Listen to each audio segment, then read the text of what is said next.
हरियाणा विधानसभा चुनाव के लिए भारतीय जनता पार्टी की दूसरी लिस्ट जारी हो चुकी है। इस लिस्ट में 21 उम्मीदवारों के नाम के साथ भाजपा ने राज्य में अब तक 28 सीटों पर प्रत्याशियों के नाम फाइनल कर दिए हैं। इस लिस्ट में बीजेपी ने 7 मौजूदा विधायकों के टिकट काट दिए हैं, लेकिन खास बात यह है कि बीजेपी की दूसरी लिस्ट में जारी हुए 21 नामों में पार्टी ने 2 मुस्लिम उम्मीदवारों को भी टिकट दिया है। ये 2 नाम है नसीम अहमद और एजाज खान। नसीम अहमद को फिरोजपुर झिरका से उम्मीदवार बनाया गया है, तो वहीं पुन्हाना से एजाज खान पर भरोसा जताया गया है। ये 2 सीटें राज्य के मुस्लिम बहुल इलाके मेवात में हैं। हालांकि मेवात में एक और सीट नूह को भी मुस्लिम बहुल सीट माना जाता है, जहां से भारतीय जनता पार्टी ने संजय सिंह को उम्मीदवार बनाया है। आपको बता दें कि नसीम अहमद पहले भी फिरोजपुर झिरका से विधायक रह चुके हैं। वे 2014 में इस सीट से चुनाव जीते थे और वे उस समय इंडियन नेशनल लोक दल से चुनाव लड़े थे। बताया जा रहा है कि एजाज खान और नसीम अहमद 5 साल पहले ही भारतीय जनता पार्टी का हिस्सा बने और अब पार्टी ने उन्हें टिकट देकर उन पर भरोसा जताया है। ऐसे में जानते हैं कि कौन है नसीम अहमद और एजाज खान।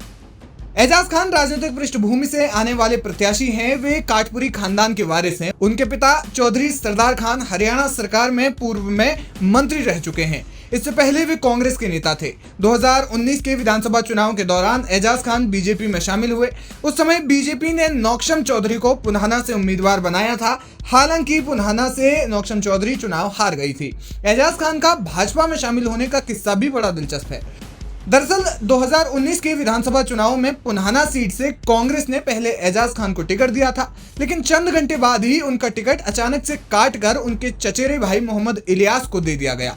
इससे उनका नाराज होना लाजमी था, सो वे नाराज होकर बीजेपी का हिस्सा बन गए। अब पार्टी ने इस चुनाव में उन पर दांव खेला है।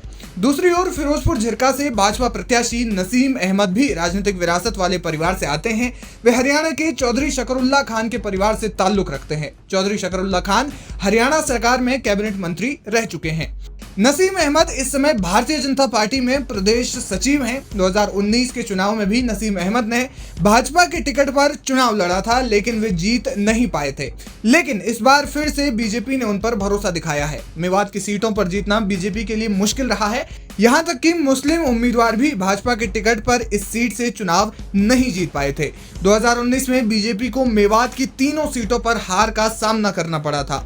अब ये दोनों मंझे हुए नेता बीजेपी को मेवात की इन जरूरी सीटों को जितवा पाते हैं या पार्टी का रिकॉर्ड यहां भी पहले की तरह ही खराब रहेगा, ये देखना दिलचस्प होगा।